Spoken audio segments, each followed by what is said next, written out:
Comment ça va? Bien. Excellent, pas trop traumatisé par la neige.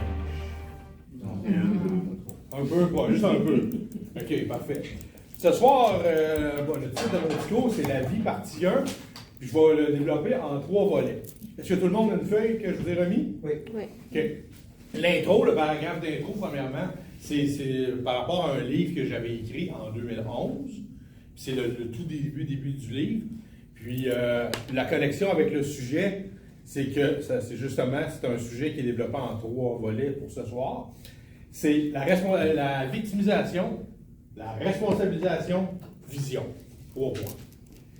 Donc, combien de fois dans la vie de tous les jours, vous entendez « c'est pas moi, c'est parce que elle, c'est pas de ma faute, c'est lui, c'est à cause de, un imprévu est arrivé, j'ai oublié. » Combien de fois ça vous arrive d'entendre ça dans une semaine? Est-ce que vous avez déjà prononcé ces paroles-là? Bon. Vous savez, aujourd'hui, dans la société moderne de 2025, j'ai remarqué quelque chose. Il se passe qu'il y a beaucoup de victimisation. On ne parle pas des vraies victimes là, qui sont victimes de vraies agressions, de choses comme ça. Là. Mais il y a des petites affaires, puis il y a comme une déresponsabilisation qui s'est faite, je trouve, avec les années. Les enfants d'aujourd'hui, la Gen Z, ont été élevés dans la chose, dans la loi. Pas tout le monde, il y en a qui sont très responsables. Moi, j'ai des employés de 26 ans qui sont extrêmement responsables, mais je regarde d'une manière généralisée, c'est plus sensible. J'ai trouvé ça. Je ne sais pas si vous le constatez, vous autres aussi, mais ça a l'air plus difficile. Contrairement à la façon dont les baby boomers, les X, les milléniaux, on a été élevés. Plus avec des valeurs plus traditionnelles, plus où est-ce qu'il fallait vraiment prendre notre place dans notre vie. La championne en titre de la victimisation, moi je vais la nommer, c'est Safia Nolin. Ça, c'est quelqu'un ça représente tout. Fait que je clôt le sujet sur la victimisation maintenant, puis je vais passer vers la vision.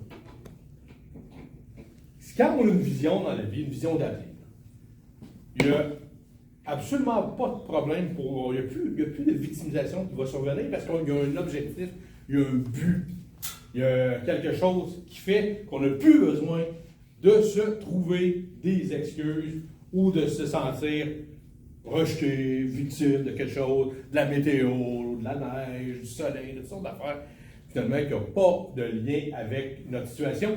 Nous sommes maîtres à 100% de notre destinée, y compris de nos malheurs, comme de nos bonheurs. C'est ça qui est magnifique avec ça.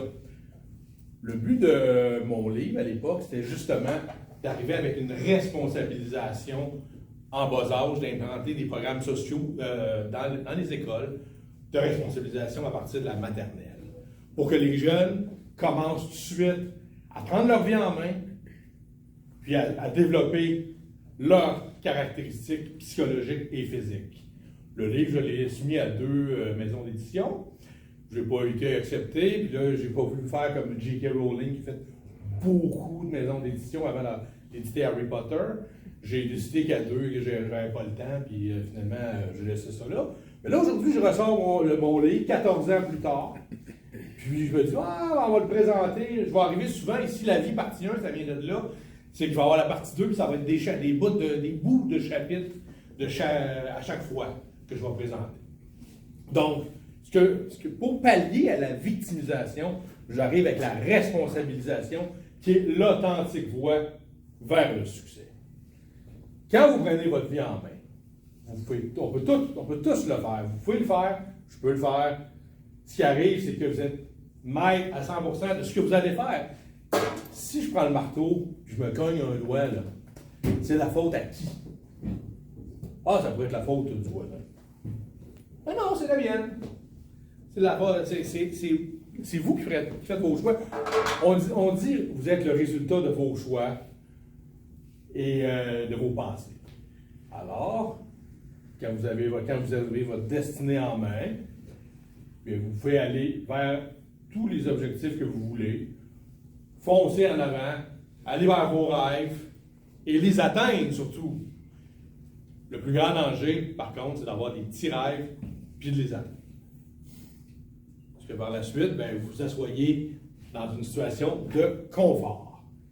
Et là, ben, il risque d'avoir une stagnation.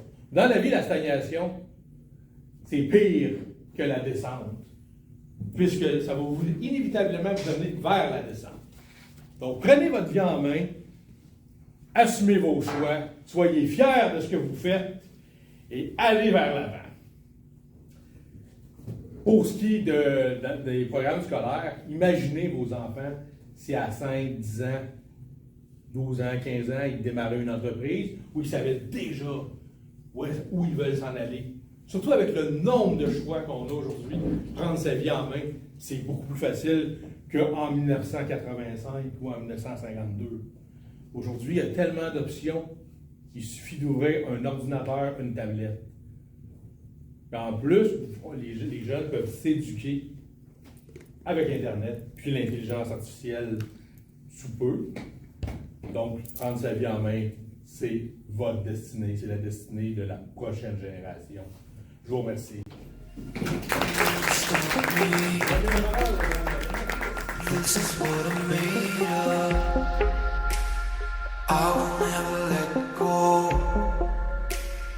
This is what I'm made of. No one can control me. 'Cause this is what I'm made of.